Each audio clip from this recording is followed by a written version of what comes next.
questions are being asked now on Bard, as well as what this means as far as incumbents are concerned, and whether, at least as far as these large language models are concerned, the fact that it's the incumbents that are saying, let's regulate, is that self-serving, the call for regulation from the incumbents? Definitely, there are three components to this, right? And we should recognize all of them. So the first is the level of research and the level of capital expenditure that is required for this is tremendously high. So the seminal paper about transformers came out of Google in 2017, which was Attention is All You Need. That probably was the culmination of billions of dollars of spend to be able to get to that understanding and that representation. And since then, OpenAI obviously has raised more capital, probably 10 times as much capital in the last 12 months alone, as is the entire spend of all the IITs and ISC combined in India. The budget for that is $1.2 billion, and OpenAI raised over $10 billion. So it's very capital intensive. The second is it requires very specialized skills. As Ashutosh was saying earlier, coming up with the ideas and building those models and algorithms is a very specialized skills. Applying it is a lot more general purpose skill. And the third thing is you also need to be able to deploy it at very large scale. So the incumbents have an advantage in all three of those areas. Now, the classic innovation that happens always is there's a step change in technology, and it opens up the doors and windows for newcomers to come in and take on the incumbents. And obviously, it will be in the incumbent's best interest to try and prevent that from happening. So which is where we're probably going to see this debate on regulation play itself out. Who should regulate? What should be regulated? How much will be regulated? But speaking of regulation, Ashutosh, I want to understand from you, specifically since you're talking about skills and talent and using artificial intelligence within the HR space. In Europe, for instance, as and when the regulation does come into play, there is the requirement of a notification if you're using AI. What about the possibility of that here, and how would you deal with that? So it's already coming in New York, although it has been getting shifted, but expectation is that in a month or two it will be live in New York. So those regulations are coming. Now, what the difference is, sometimes people, HR is considered to be a high risk category. Now we can debate on the risk level. The key thing is not whether it should be regulated or not. Or whether AI should be used or not. AI is getting used, and that ship has sailed. So AI is going to get used. It's a competitive advantage. Rewind, so you can't rewind that stuff, right? Now saying that, we should stop the development in that, we should stop the research, I think doesn't work like that either, right? Or saying that we are going to regulate the actual algorithms makes no sense. But what you have to really think about, what is the application, how it is getting used, and focus on that stuff. So for example, in our space, right? How the data is getting generated, and what are the outcomes that enterprises are working towards, and making sure there is a full transparency around that stuff, like how it is impacting every protected class. And bringing that transparency, I think, is extremely valuable. So to me, having the right regulations will speed up the development over here. Today, there's a lot of confusion. Some people are saying, let's regulate. Some people are saying, let's not regulate. I would rather regulate, be transparent, be consistent, be clear, be concise, precise, and then so that actually the outcomes can be there, people can drive that, right? But on this issue, and I want to get each one of you to comment on that, what should be regulated and who should design the regulation? Because one of the fears also is that because the incumbents are the ones who are sort of calling the shots, so to speak, they will also be the ones calling the shots when we talk about regulation. So who do you believe should regulate? And of course, the hope is that there will be harmonization across different regions. Otherwise, it will become even more complex. No, great question. So when we talk about regulation, right, saying that you should use ChatGPT or you should not use ChatGPT, I think is meaningless. But in HR world, there's already a regulation. There's already EEOC and OFCCP. And EEC requires that there has to be equal employment opportunity. You can't discriminate against anyone based on their race, religion, caste, gender, ethnicity, age. You have to make sure that everyone is getting a fair chance. And not just for hiring purposes, for promotion purposes, for internal mobility, any of those things. So those regulations are already there, irrespective of whether you are using an AI system or a human being is going through that process. And to me, that is a right way to look at this thing. So that ultimately, it's all about what outcomes you're driving and can you be transparent about those outcomes. Saying that I'm using through AI, so I should get regulated. But as a human being, I can do whatever I want. Makes no sense, right? Yeah, no, I agree. So I think having that regulation around the actual outcome business that you're driving is how it should be, in my opinion. In light of the bets that you're willing to make, what new spaces in India would you want to consider? So that's one. So in the US, we just helped co-create a company in the healthcare LLM space. And I believe that can be a big space in India.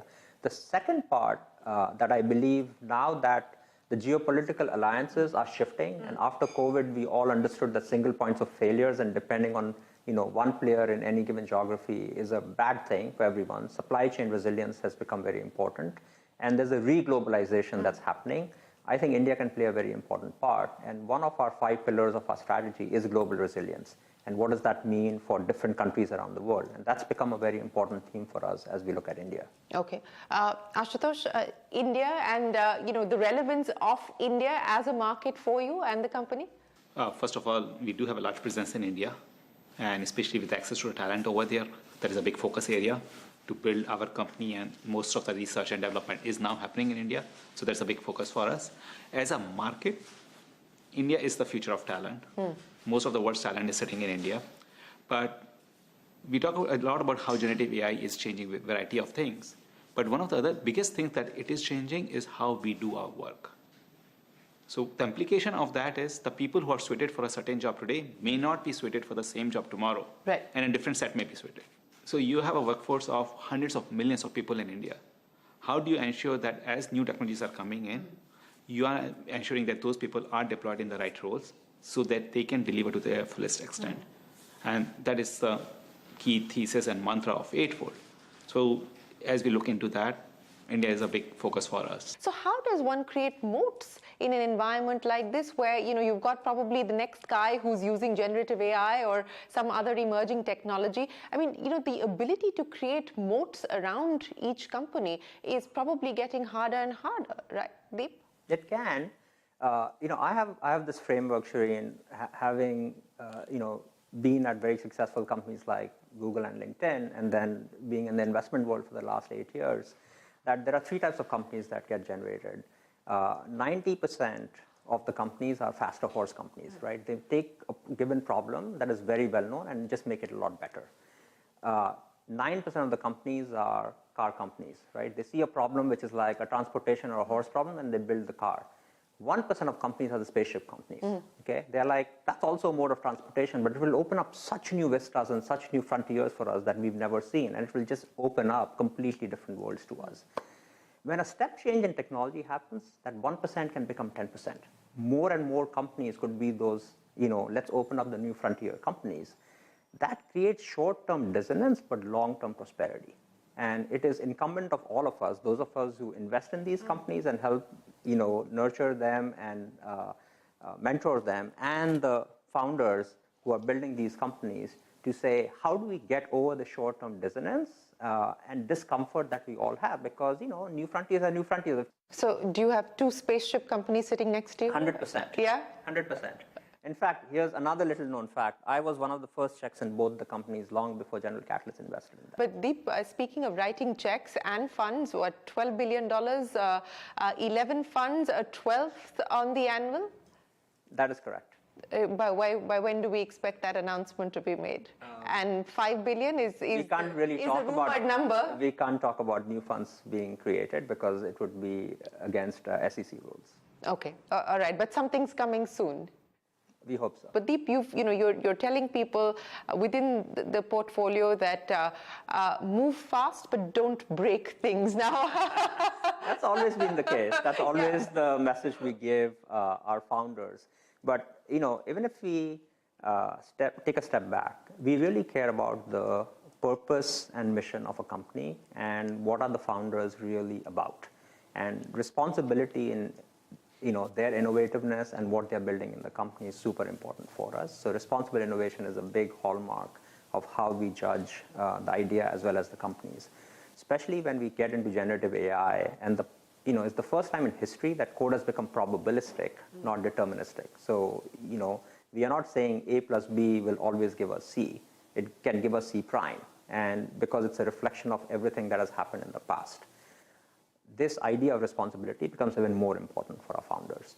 So if they have a strong mission and a strong sense of purpose and are intentional about the innovations they're doing, I think they will end up solving some really hard problems society faces, and we will get great companies out of them. Well, speaking of transformational companies solving large problems and creating enduring change, which is again something that you've been talking about.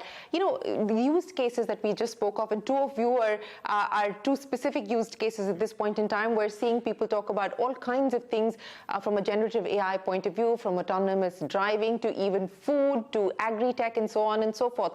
Where do you personally believe the excitement is going to be in the next few years or the next few months, since a few years is a long time in a generative AI world?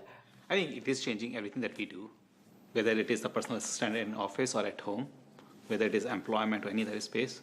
But the one that I'm most eagerly waiting for is the healthcare space, because that is where the masses need help. Yeah. And if we can help them, everyone gets the right information, more consistency, I think it will make the world a much better place. Absolutely, and individualization of therapy, which hopefully is going to be one of the things that we could see with this bioconvergence as well. Yes, Arvind. Yeah, so I think I am actually really excited about just the field of technology and R&D. And I think so, like when generative AI came through, like it's actually like I feel that it's actually changing how people even build products, how people are going to write code, and that's really exciting. And this the technology today is going to like fundamentally redefine how all of us do work. And I think that's the exciting part. I think the India with its like massive young workforce, there is like as all of these professions sort of change, I think there is that real opportunity for people to sort of learn how to use these new tech and just change how they work. Deep, Ashutosh and Arvind, it's been an absolute pleasure. Thanks very much for joining us here on this special edition of Young Turks. Likewise, thank you for having us. Well, we are going to take a break here on Young Turks, but don't go anywhere. We're back in a moment with the news here on CNBC-TV18. But from all of us here on the team, for now, goodbye and many thanks for watching.